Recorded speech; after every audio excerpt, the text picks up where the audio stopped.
months ago, my awareness of what I am in the world deepened, and there's a clarity that was perceived that was never, that hadn't been there previously. Yeah. And it was quite a freeing state, and the identity or the personality wasn't there a whole lot. And then I was walking across the road with my daughter, who's only 2, and I felt this sort of stabbing pain in my chest, not as like a really worrying one, but it brought on all these sort of panic attacks that I would have had when I was in my 20s. And it felt nearly like the last little, or like a bit of the personality that was hidden that I wasn't aware of, sort of came out, nearly like, oh, you think you're not a person? Well, how about now do you think you're a person? And I fully felt like I was back in my story, and I had to protect this little girl and crossing the street. Yeah. So, upon reflection, it is that sort of the way things unfold, that the unseen parts of our personality sort of come up and show themselves, like nearly like somewhat of a test. Okay, it's not a test, but when we experience fear, identity comes strong. The I am somebody becomes strong and if you're having panic attacks, you've gone into massive bouts of fear. Now and fear is the major defense system for the psyche and the body. It's natural. There's nothing unnatural about it. It's supposed to be there.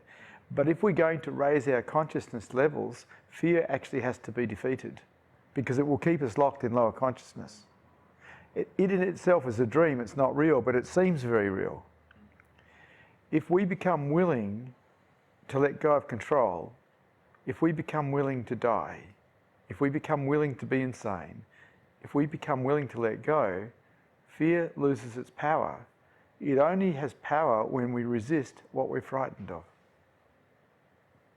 In the welcoming of being out of control, fear starts to lose its power.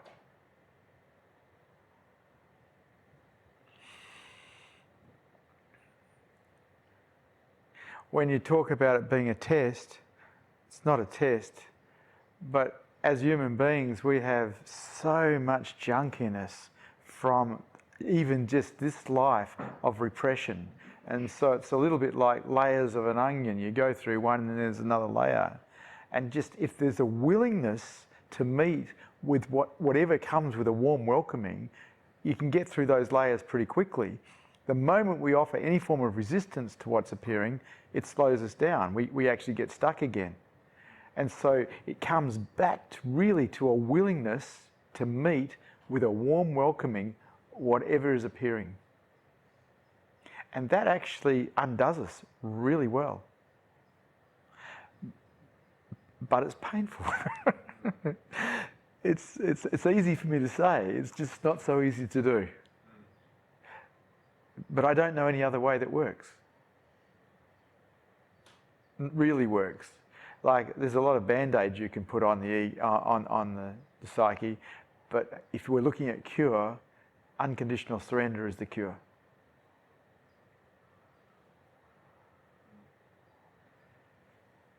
Unconditional surrender is the doorway to higher consciousness. It's the doorway to enlightenment.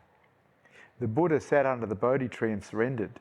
He didn't sit under the Bodhi tree and meditate or self-inquire or do his inner child work. He sat under the Bodhi tree and he surrendered unconditionally. That's the only doorway. Anyone who's ever woken up has woken up through unconditional surrender. Because you can't stay awake if the mind's resisting.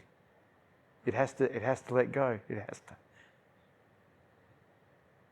And so someone who's awake has defeated the survival mechanism. It's been defeated. It's surrendered. And so there's no more fear. It's over. The fear is gone. Because the survival mechanism has dropped.